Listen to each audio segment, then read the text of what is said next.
Hello everyone, मैं आलोक यादव स्वागत करता हूं आपका यूट्यूब चैनल आलोक क्लासेज में। दोस्तों, हम लोग पर्यावरण अध्ययन के कक्षाओं के अंतर्गत आज हम लोग ओजोन परत और उनके संरक्षण को लेकर बात करेंगे। इस वीडियो में जानेंगे ओजोन परत क्या है, ओजोन परत कहाँ पाई जाती है वायुमंडल में, या ओजोन परत से समस्याएं क्या हैं, उनके कारण क्या हैं, उनके समस्या के क्षेत्र क्या हैं, या संरक्षण के क्या उपाय किए गए हैं वैश्विक स्तर पर या मानव के स्तर पर। तो चलिए शुरू करते हैं आज का अपना ये वीडियो।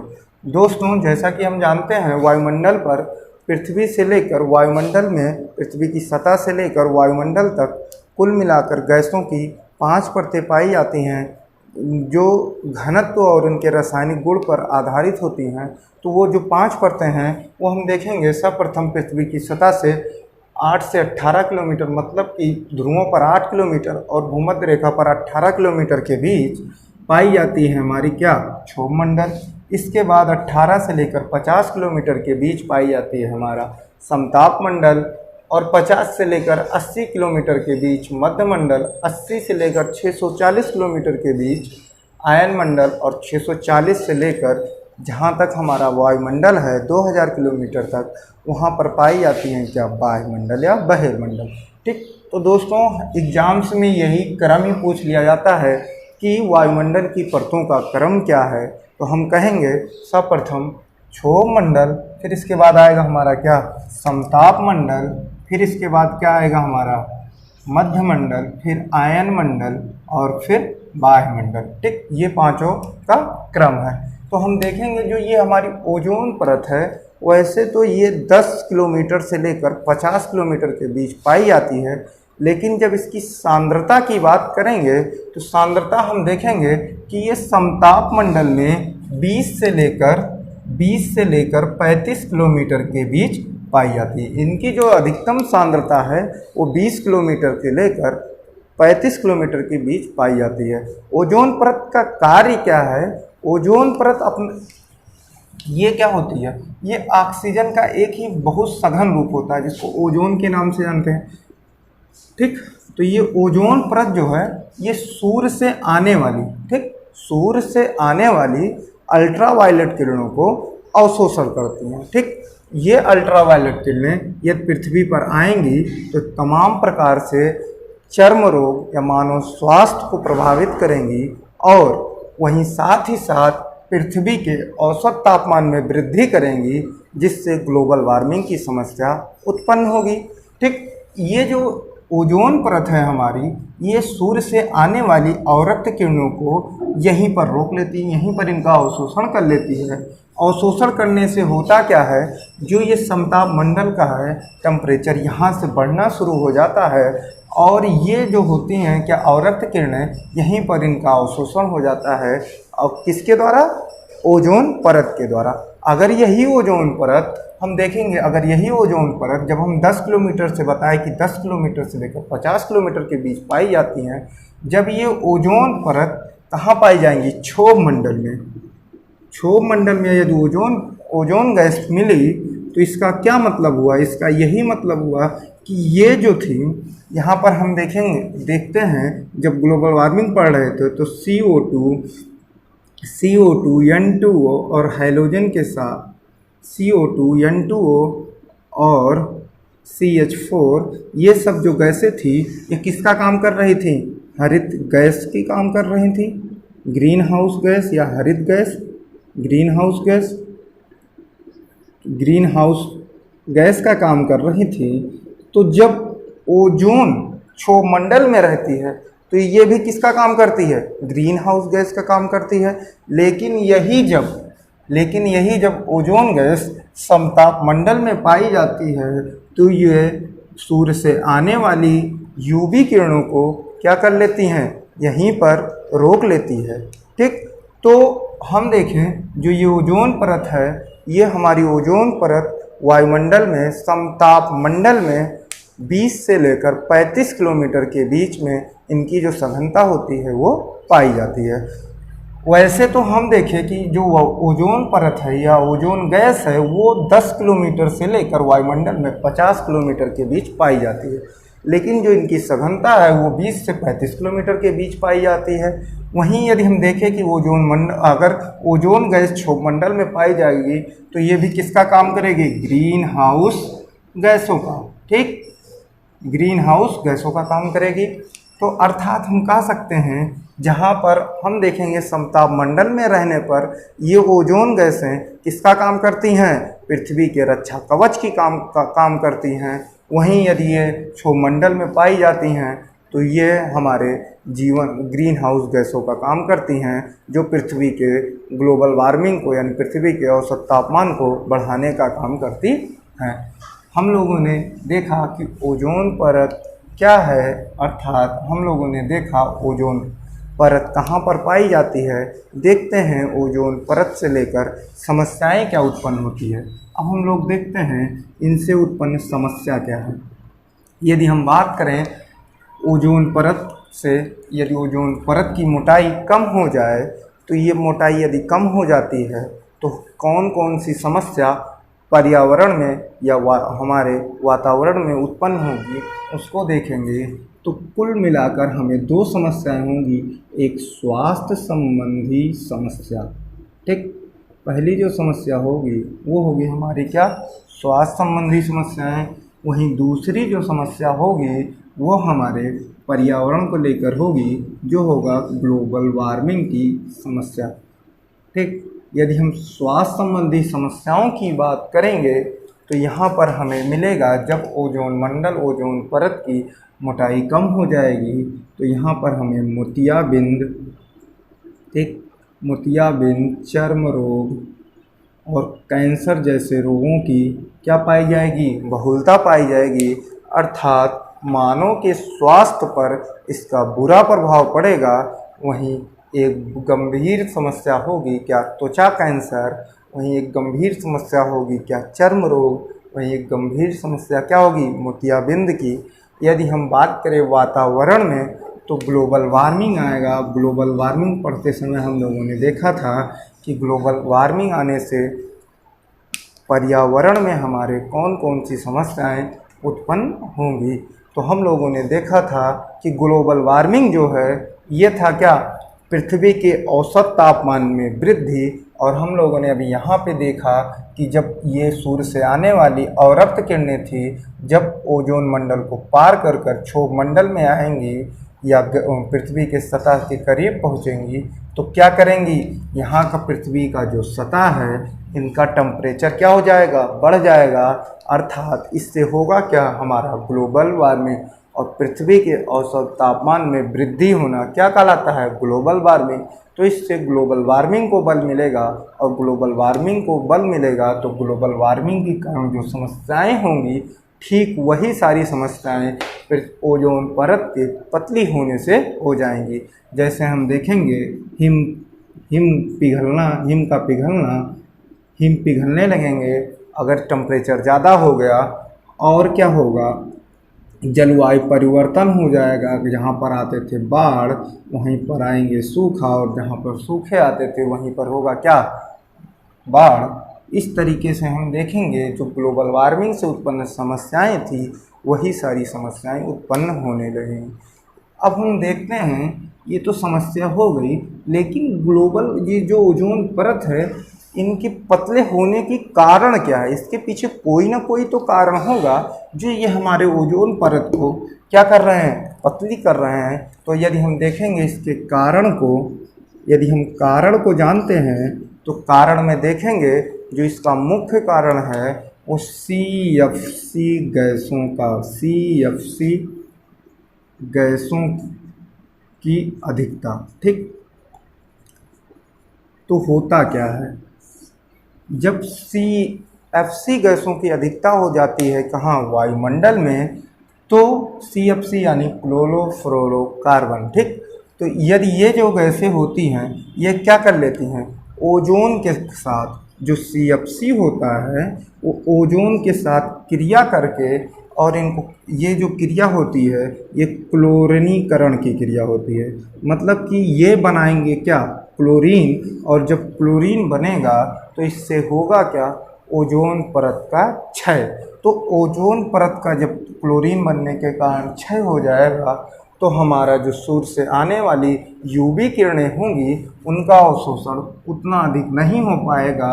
तो होगा क्या, पृथ्वी के वायुमंडल के, पृथ्वी के तापमान में होगी क्या, वृद्धि। और वृद्धि होने से क्या होगा, ग्लोबल वार्मिंग की समस्या होगी और स्वास्थ्य संबंधी समस्या होगी।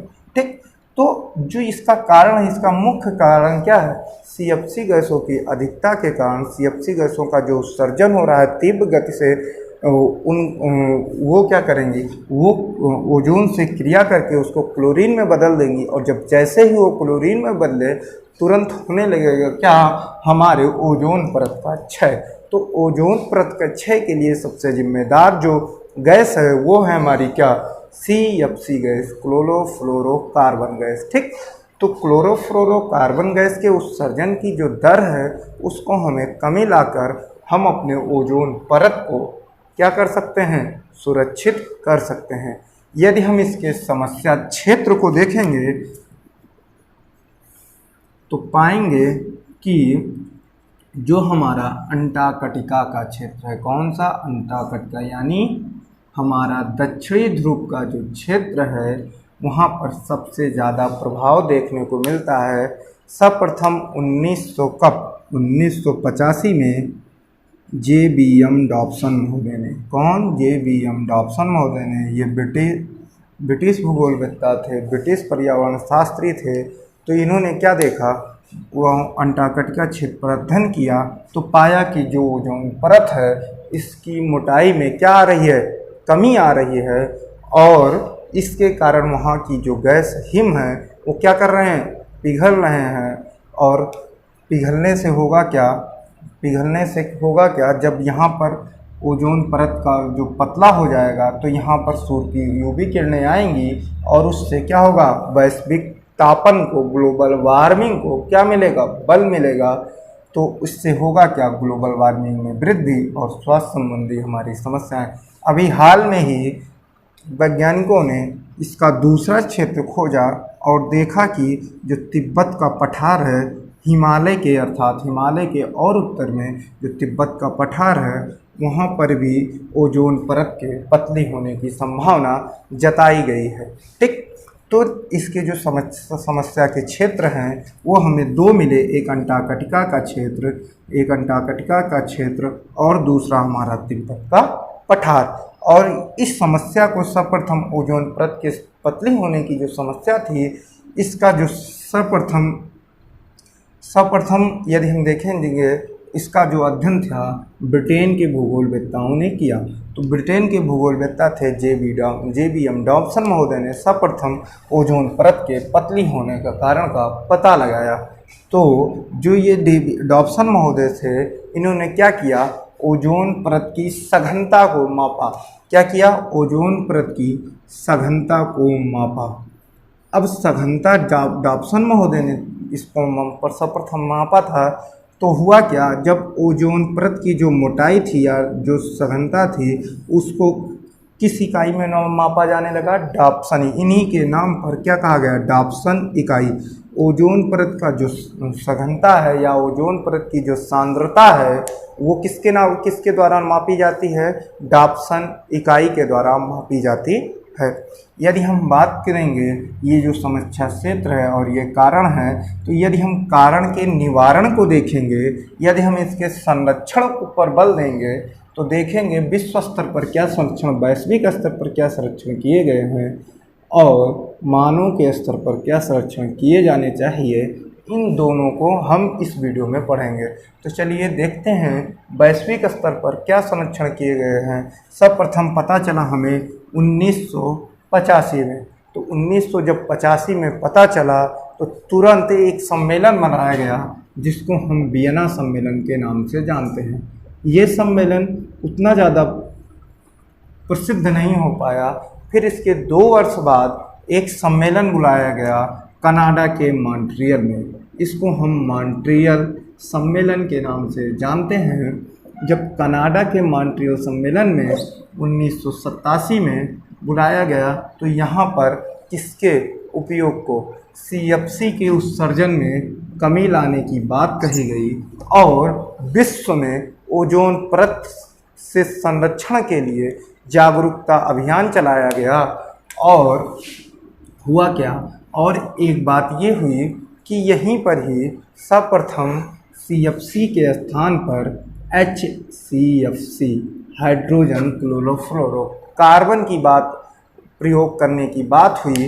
हाइड्रोजन का क्लोरोफ्लोरोकार्बन के प्रयोग से उतना ज़्यादा क्या नहीं होगा, हमारा क्लोरीनीकरण नहीं होगा, और क्लोरीनीकरण नहीं होगा तो हमारा क्या होगा, ओजोन परत में जो पतली होने की दर थी वो क्या हो जाएगी, समाप्त हो जाएगी, अर्थात उनकी सांद्रता क्या हो जाएगी, CFC की तुलना में बनी रहेगी ज़्यादा। ठीक, तो क्या होगा जब हाइड्रोक्लोरोफ्लोरोकार्बन की बात करेंगे, ये CFC का जो CFC जो हमारे ये जो हमारी CFC गैस थी, इसके स्थान पर यदि हम HCFC का प्रयोग करेंगे तो हमारे क्या ओजोन परत में अब पतली होने के दर में आएगी क्या, कमी। इसीलिए मॉन्ट्रियल प्रोटोकॉल में क्या किया गया, CFC के स्थान पर HCFC के प्रयोग के लिए बढ़ावा दिया गया। ठीक, इसके बाद हम लोग देखेंगे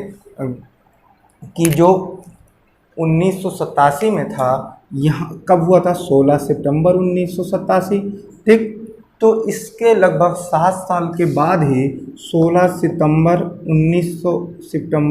1949 से ही क्या मनाया जाने लगा, ओजोन संरक्षण दिवस।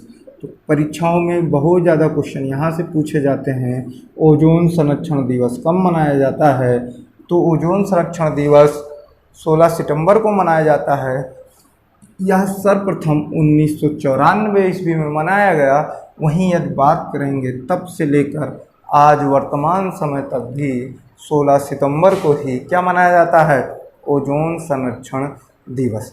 ठीक, यदि हम बात करेंगे जो ये CFC गैस थी हमारी, तो CFC गैस ये जो है ये हमें कहाँ कहाँ से प्राप्त होती है।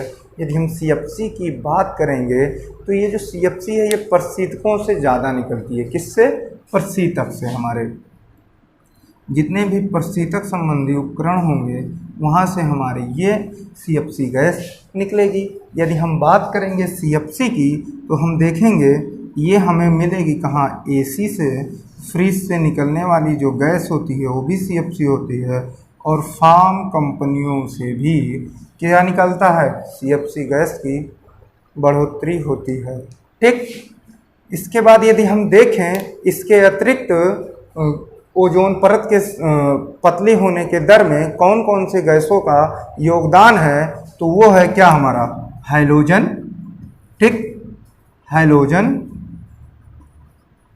और N2O नाइट्रस ऑक्साइड, जिसको लाफिंग गैस के नाम से भी ज़्यादा जाना जाता है। वहीं यदि हम तीसरे की बात करेंगे तो मेथिल क्लोराइड। ठीक, तो ये सब गैसें भी किसके लिए आवश्यक कर रही हैं, उत्तरदायी हैं, ओजोन परत के संरक्षण, ओजोन परत के पतली होने में भी इन सब का क्या है, योगदान है। और CFC कहाँ कहाँ से प्राप्त होती है, बहुत सारे क्वेश्चन पूछे जाते हैं। जो ये CFC है इसका जो उत्सर्जन होता है वो कहाँ से होता है, तो कभी उत्तर दे देगा प्रशीतक, और कभी कभी यदि हम 3 ऑप्शन को दे देगा और पूछेगा इनमें से कौन है पहला, दूसरा और तीसरा, तो हम लोग कहेंगे तीनों से ही क्या निकलता है, CFC गैस।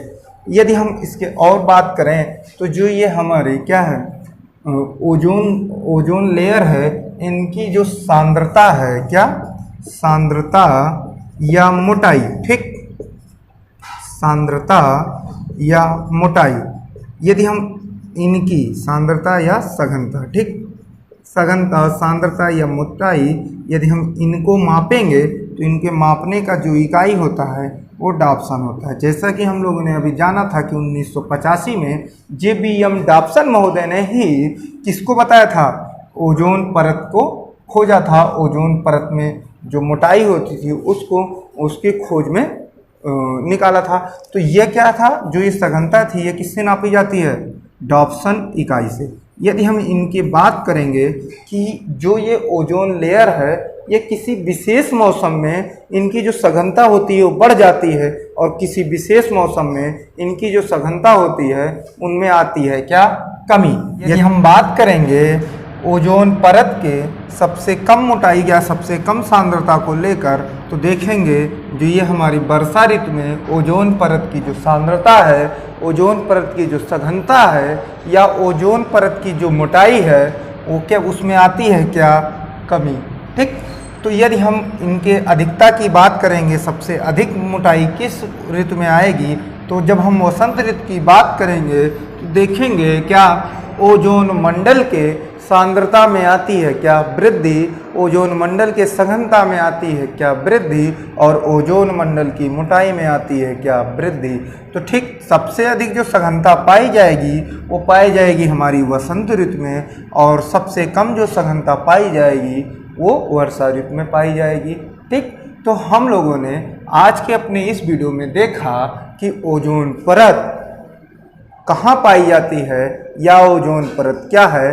तो देखा, ओजोन परत वायुमंडल की परतों में समताप मंडल में पाई जाने वाली एक परत है जो सूर्य से आने वाली यूवी किरणों का 93% से लेकर 99% तक क्या करती है, अवशोषण कर लेती है, जिससे पृथ्वी का जो तापमान है, जो टेम्परेचर है वो नहीं बढ़ पाता है और यह हमारे एक तरह से पृथ्वी की रक्षा करती है, एक सुरक्षा कवच के रूप में। जब हम देखेंगे, ये मान लीजिए हमारी हुई पृथ्वी और इसके ऊपर क्या पाया गया, ये पाया गया क्या, ओजोन परत की ओजोन परत। और यहाँ से सूर्य की जो किरणें आ रही थी ये यहीं पर आकर क्या हो गई, अवशोषित होने से ये पृथ्वी तक नहीं पहुंच पाई। यदि ये पृथ्वी तक पहुंचती तो बढ़ाती क्या, वायुमंडल पृथ्वी के टेम्परेचर को बढ़ा देती, जिससे ग्लोबल वार्मिंग की समस्या उत्पन्न हो जाती है और स्वास्थ्य संबंधी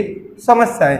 यदि हम बात करेंगे ओजोन परत के में पतले होने के लिए जो कारण है वो हम देखेंगे, जो सबसे मुख्य कारण है वह है हमारी क्या, CFC गैस। ठीक, तो CFC गैस जो क्या कर देती है, ओजोन से क्रिया कर कर इसको बना देती है क्या, क्लोरीन में, यानी क्लोरीनीकरण कर देती है, जिसके कारण क्लोरीन का निर्माण हो जाता है और ये क्या बना देती हैं, ये जो कि ओजोन परत में पतला करने की दर को ये बढ़ा देती हैं, जिससे ओजोन परत की जो मोटाई है वो कम होने लगती है और वहाँ से ओजोन सूर्य से निकलने वाली यूवी किरणें पृथ्वी के सतह तक पहुँच जाती हैं और पृथ्वी के वायुमंडल के तापमान को क्या कर देती हैं, बढ़ा देती हैं, जिससे ग्लोबल वार्मिंग की समस्या और स्वास्थ्य संबंधी समस्याएं उत्पन्न हो जाती हैं।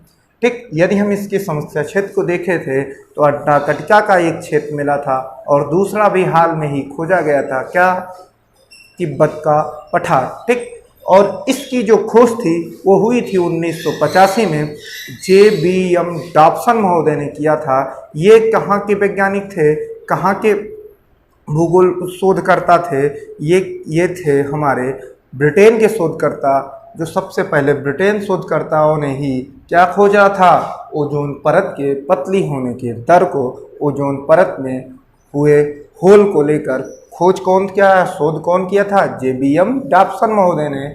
हम देखे थे वियना सम्मेलन में सबसे पहले ओजोन परत के पतली होने को लेकर चिंता जताई गई थी, जो कि उतना महत्वपूर्ण नहीं हो पाया, लेकिन 1987 में इसको मॉन्ट्रियल में, कनाडा का ही एक शहर है मॉन्ट्रियल, और मॉन्ट्रियल में ही क्या हुआ, मॉन्ट्रियल में ही एक सम्मेलन हुआ जिसमें CFC गैसों के अर्थात ओजोन परत के संरक्षण को लेकर बात हुई।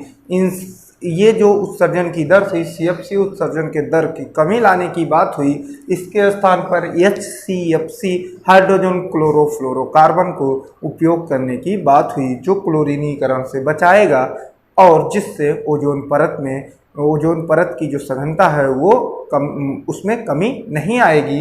यदि हम देखेंगे 16 सितंबर 1994 से ही लेकर आज तक विश्व ओजोन संरक्षण दिवस मनाया जा रहा है 16 सितंबर को।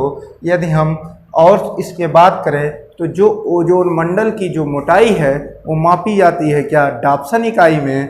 डॉप्सन महोदय ने ही सर्वप्रथम ओजोन परत की सघनता को लेकर शोध किया था, इसी कारण इनकी जो मोटाई है वो मापी जाती है क्या, किसमें, ओजोन परत की जो मोटाई है वो मापी जाती है हमारी डॉप्सन इकाई में। सघनता मापी जाती है किसमें, डॉप्सन इकाई में। ठीक, यदि हम बात करें CFC गैस हमको कहाँ से प्राप्त होती है, तो हम देखेंगे कि जब प्रशीतकों को देखेंगे तो वहाँ पर मिलेगा हमें क्या, उनसे निकलने की क्या, हमारी CFC गैस।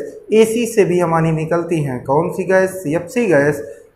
फ्रिज से भी हमारी निकलती है CFC गैस, और फोम बनाने वाले जो कारखाने हैं वहाँ से भी निकलती है हमारी CFC गैस। तो CFC गैस का मुख्य क्षेत्र, मुख्य वो क्या है जहाँ से निकलती हैं, तो वो है हमारी प्रशीतक, और AC, फ्रिज और फोम बनाने वाली कंपनियों से भी निकलती है हमारी CFC गैस। इसके अतिरिक्त का ओजोन परत के में सघनता में कमी लाने के लिए हाइड्रोजन गैस जिम्मेदार है, N2O गैस जिम्मेदार है, और CH3Cl भी जिम्मेदार है। तो आशा करते हैं कि आपको ओजोन परत और उनके संरक्षण से लेकर कोई भी डाउट्स जो हो रहे होंगे वो क्लियर हो गए होंगे। तो चलिए मिलते हैं हम अपने अगले वीडियो में नेक्स्ट टॉपिक के साथ, तब तक के लिए धन्यवाद।